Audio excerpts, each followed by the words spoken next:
secured, or you're secure, or your data is secure. How many of you really feel that? You still feel that? Because you are using Fortinet. Oh, thank you.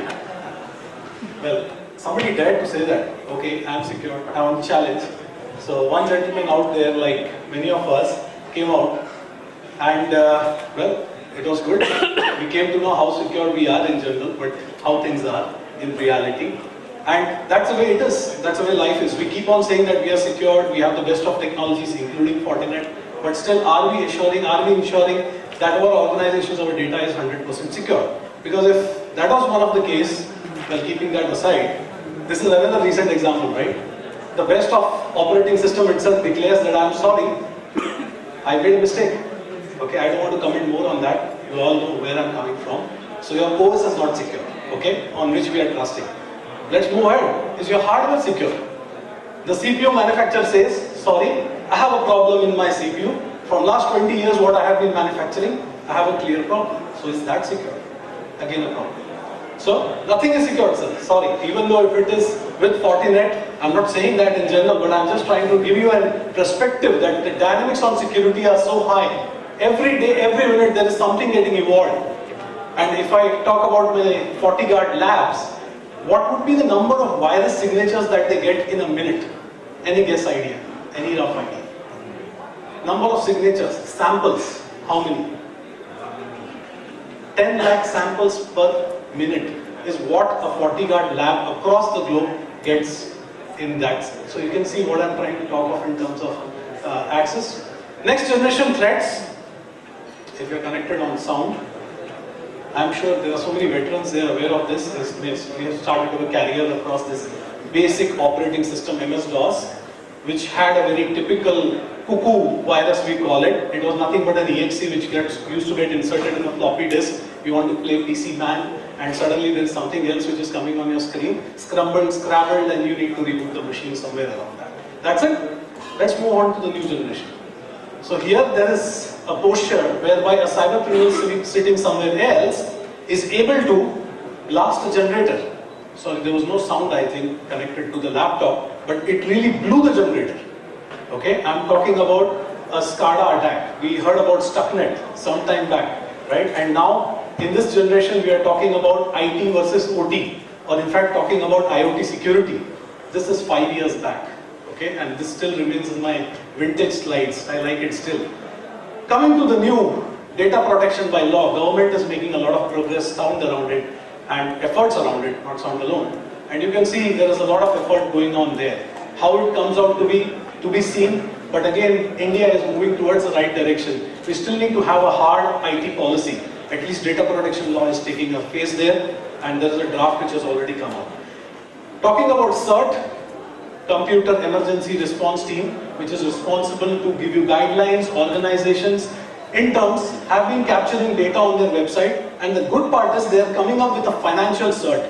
CERT is going to be split up into various domain-based CERT advisory, or I would say panels, whereby they are going to give knowledge, information about different threats, concerns around security to different domains and verticals. That's something coming up into the financial space. These are the snippets from their website, the number of web pages that get defaced and stuff like that. There's another important thing which has come up is the Cyber Coordination Center. This is another initiative by the government to scan the data right at the entry point, that is at the ISPs. The connection which is coming from the cloud, the government is planning to scan that for viruses and other type of traffic, which is already being formed as a committee, and that's going to take place. Many a times we keep on saying that BFSI is one segment or government is one segment which is more targeted by the cyber criminals. But if you go to the CERT website, you can see the percentage of compromises which have been highlighted or targets. You can see basically there is a very similar ratio across most of the domains. So you don't need to say that only government websites or organizations are being targeted, or only BFSI or banking as such, but you can see different arenas are there. That is where we are talking about targeted attacks. Advanced targeted attacks. It is no more that a manufacturing company can consider himself, basically out of this context. They are also going to be targeted in one way or the other. Considering the banking financial segment, if you really look at it, you can see that these are some of the concerns which keep coming in the forums, which I understand. These are the steps that you're going to take up. Regulator is also behind you in terms of getting your compliances, the new policies that they want to enforce and stuff like that. At the same time, the business around it. So I'll not go in detail. Very importantly, Bitcoin versus blockchain is something that you want to see. There is a face-off between the two in one. One is the enabler and one is a concern there. So, crypto jacking. Now, crypto mining is another concept which is coming up in a big way in this next generation security or concern. What is crypto jacking? Anybody would like to see a small example around it? Live? Can you go to the elets website? No offense. If you go to the elets website, go to this particular page of this website, of this particular event today, that's it. Okay? You will witness what I'm trying to say. So there is basically nothing to be concerned as of, but please go to the website. Rest we'll discuss on more. Crypto jacking is a way whereby you're trying to harness into somebody's computer and try to basically, use its CPU to do the data mining to generate the Bitcoin currencies.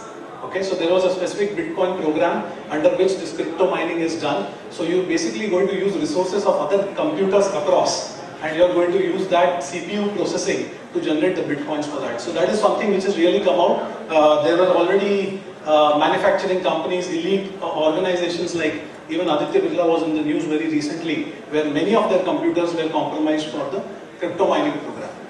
Talking about smartphones.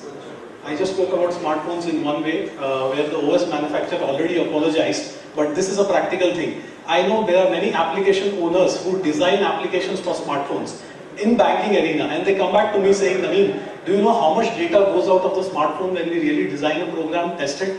There's a lot of data going out. Now, if you really look at it, already there are so many phones which are already, compromised for different, applications which are totally nefarious. And this is a very important thing where close to out of 15 lakh sites, there were nearly 7 lakh of applications on Google store which were found to be either duplicated. So many times you will find an Angry Birds version from 3 different companies for the same program.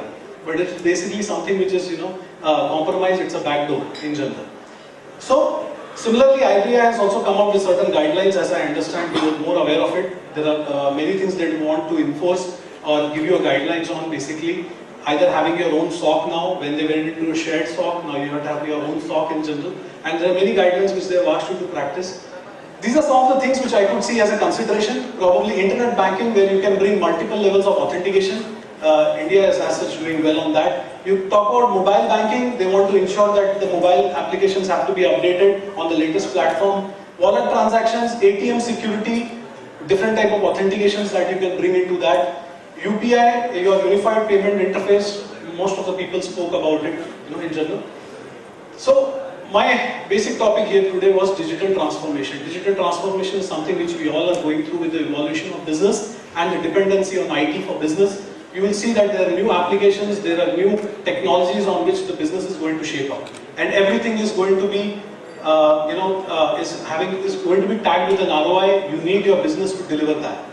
In this business transformation, in this digital transformation age, what you are looking up to is an 100% uptime, faster response and reduced cost. These are some of the fundamentals in the digital transformation age which you want to look at it. And in this digital transformation, security plays a very key important role.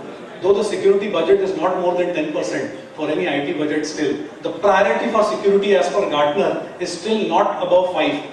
They are still, somewhere around 5 to 6, as I understand from them. But still, this is a very key part, your security transformation, and this forms a very important role into the digital transformation, because this has to be involved at every stage of your planning, whether it is your network, whether it's your software, whether it is your user interface and stuff like that.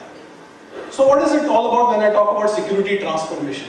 Networks today are borderless. Previously we used to talk about LAN, WAN, internet.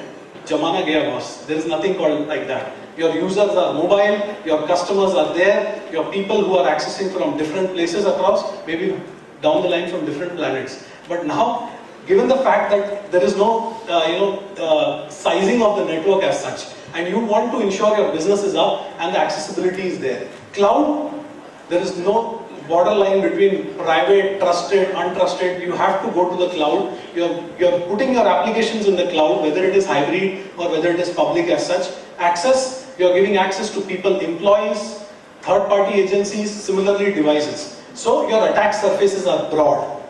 Second, integration has become very difficult. There are 30 plus OEMs as per IDC, which every organization has. I don't know how much is it real because I have not seen that part of it yet. But when I was working for a bank 20 years back, we had few OEMs definitely, but 30 plus OEMs, definitely a huge thing to manage. Security consoles, so you have every OEM providing a console to manage, and definitely you will require different form factors to support somebody on cloud, somebody on software, somebody coming with a hardware platform and such. And the last thing is the compliances, which you want to take care of. Automation, skill sets is becoming a big problem. In fact, in cybersecurity, the domain where I represent from, at least there's a shortage of 64% of professionals. 64. Still, there is a huge gap in terms of the demand and supply for cybersecurity professionals in general. Then comes maturity. Multiple technologies not talking to each other, integration, orchestration problems are some of the common things that you come across when you talk about security transformation. Then, this is the digital security, the cycle in which you want to keep your organizations into check, your applications, your networks, your users, the way they access, the way they, the way they experience, your clients. You want to form this complete cycle and ensure that all these vectors are fulfilled or taken care of. Similarly, this has been the age. 1990, lock and key, layer 4. We are talking beyond layer 7 today.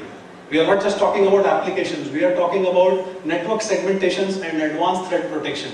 0 day, no trust possible, still you want to prevail and do business and scale. That's the arena where we are talking about different type of requirements or solutions that you're looking at. What we are bringing into picture, Fortinet, I think most of the clients are here with me. Thank you for your trust and your business. We are evolving. That's why we are representing ourselves in most of the forums where we can to tell you that there is something which is beyond. Every day the dynamics around these fields are increasing. We have covered the concept of security fabric. Security fabric where you have got 15 different technologies integrated and talking to each other from a single dashboard. You have an endpoint or a user or a guest coming into your organization, you want to enforce your security on him. You have got users or your clients coming from the network, from the cloud, you want to enforce or check the data which is coming into your organization through them. You want to ensure the mail traffic, which is actually 50% from where the vulnerabilities come into your network, whether it is phishing attacks, bots and stuff like that, you want to scan that too. At the same time, you want to maintain complete compliance and controlled access and identity-based management. All these technologies which are available from Fortinet and third party talk to each other, integrated. If there is a new malware update, it doesn't go to only the Fortinet product, it can go to the other third parties also. That in short is what is the security fabric we are talking about. It is broad, powerful. Here in this slide I am talking about a firewall scenario. You have firewalls which you deploy at your branch side, at your head office, at your NOC and at your data centers. Then at the same time you have got cloud security. You want to enforce the same security at your cloud, whether it is Amazon or Azure or anybody like that. Beyond, you want to enable sandboxing, which is the new level of defense which you are trying to bring when it comes to zero-day attacks. When it comes to complete advanced persistent attacks is what you want to do.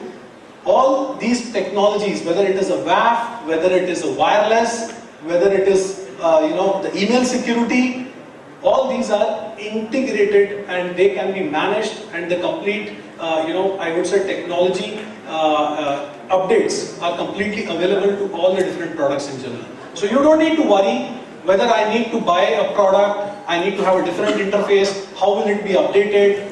If you have an endpoint from Fortinet, I was just talking to a gentleman, Navin, do you have endpoint security?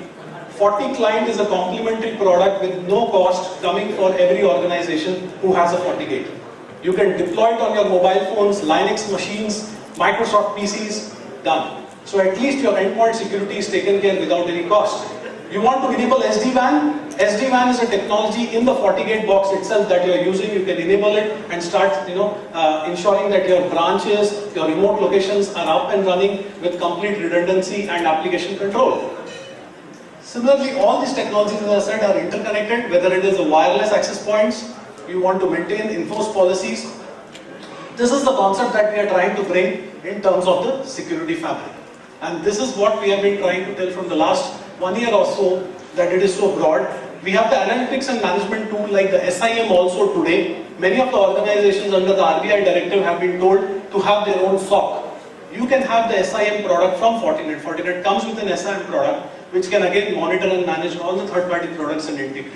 So as I said, different fabric partners are ready. Anyone that you use have also got an integration with us. Open APIs are available to integrate and work on this product. The backend team is the threat intelligence team. This is what they see per minute. Just 2 minutes more and I'm done. So this is what a threat intelligence team called FortiGuard sees in the backend. In general, these are the number of updates that they see, whether it is the Trojans, whether it is the viruses, whether the intrusion attacks every minute. This is the heart of the product. This is where the entire updates, research and all comes. Many times our customers come back and ask, why do I need to pay you for subscription? Normally a product is bought and stuff like that. So this is a product which has got an R&D to be done every minute, every hour.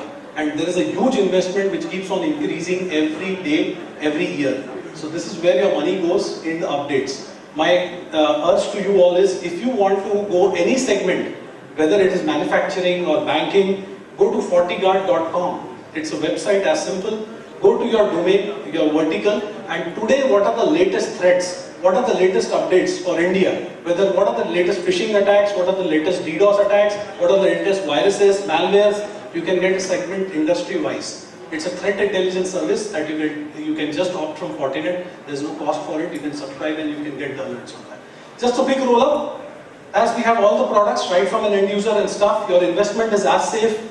People who have invested big time in Fortinet, it is still a cash-rich company which is spread across 200 locations across the world. The best part, what I like about this company working from the last 10 years, the patents. 500 plus patents, which nobody has in the security domain at the moment. So it's growing. Research is our backbone. Innovation is what we completely depend on. That's how we have grown compared to the competitors in general. We have the highest listing in Gartner. In 6 magic quadrants, Fortinet has been represented. Different forum awards, acknowledgements which we have got. What excites me again from Indian perspective, we are among the very few cybersecurity products which have a made in India sort of a backing. We have 250 developers here in Bangalore who are actually designing the Fortinet products in India. There is a contribution unit, there is a development center, there is an RMA center, training centers which are owned by Fortinet, 14 locations across India where we are present with around 700 employees today. So that's how Fortinet has been growing. And as I said, thanks for your support. If your organizations would like to do an analytics, there is a cyber threat assessment program, CTAP. It's free of cost. Please ask the Fortinet rep or you get in touch with your Fortinet partner. They can run a CTAP, give you a report of what are the open vulnerabilities in the network and stuff like that. So please, this can help you. Rest, as I said, try our best to put our efforts into our nation and see what we can do better. Thank you for your time. Sorry, guys.